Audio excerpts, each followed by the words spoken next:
ഹേ സിനിഫൈൽസ്, അപ്പോൾ എല്ലാവർക്കും ചാനൽ സ്വാഗതം. എന്ന് പറയുന്നത് സിനിമ അപ്ഡേറ്റിൻ്റെ ആദ്യത്തെ അപ്ഡേറ്റ് നമ്മുടെ അമൽ നീരദിൻ്റെ നമ്മുടെ ബാച്ചുലർ പാർട്ടി സെക്കൻഡ് പാർട്ടായ DS എന്ന ചിത്രം അങ്ങനെ പാക്കപ്പ് ആയിട്ടുണ്ട്. അപ്പോൾ എന്തായാലും അമൽ നീരദ് കത്തിക്കാൻ വേണ്ടി റെഡി ആയിരിക്കുകയാണ്. എന്തായാലും സിനിമയുടെ മറ്റു ട്രെയിലർ, ഫസ്റ്റ് ലുക്ക് പോസ്റ്ററിനൊക്കെ വേണ്ടി അപ്ഡേറ്റൊക്കെ കാത്തിരിക്കാം.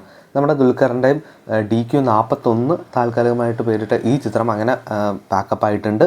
അപ്പോൾ എന്തായാലും ഒരു കിടിലൻ സിനിമ തന്നെയായിട്ട് സിക്കിമിലൊക്കെയാണ് ഈ അവസാനമായിട്ടൊക്കെ ഷൂട്ട് ചെയ്തത്. നമ്മുടെ ലാലേട്ടൻ സത്യനന്ദിക്കാട് സിനിമ ഈ വരുന്ന ഓഗസ്റ്റ് 10 സ്റ്റാർട്ട് ചെയ്യുന്നതായിരിക്കും. നമ്മുടെ ആശീർവാദ് സിനിമാസ് ആയിരിക്കും പ്രൊഡക്ഷൻ. അപ്പോൾ എന്തായാലും നമുക്ക് അടുത്തൊരു കോമഡി എൻ്റർടൈൻമെൻറ്റ് പടത്തിന് വേണ്ടി വെയിറ്റ് ചെയ്യാം. നമ്മുടെ ഡിസ്ട്രിക്റ്റ് ആപ്പിലൂടെ ജനനായകൻ എന്ന സിനിമയുടെ ഒരു ഡേറ്റ് അവരിട്ടിട്ടുണ്ട്, 19 ജൂൺ. അപ്പോൾ മിക്കവാറും ആ ഡേറ്റിൽ തന്നെ ആയിരിക്കും. കാരണം ബുക്ക് മൈ ഷോയുടെ ജൂണിലാണ് കാണിക്കണം. മിക്കവാറും ജൂൺ 19 തന്നെ ആയിരിക്കും, അല്ലെങ്കിൽ അതിന് തൊട്ടടുത്തുള്ള ഡേറ്റ് തന്നെ ആയിരിക്കും. എന്തായാലും നമ്മുടെ ദളപതിയുടെ ബർത്ത്ഡേ ഈ വരുന്ന ജൂൺ 22 ആണല്ലോ. അപ്പോൾ എന്തായാലും അതേ പ്രമാണിച്ച് ആ മാസം തന്നെ ഇറക്കാനാണ് കൂടുതൽ ചാൻസ്.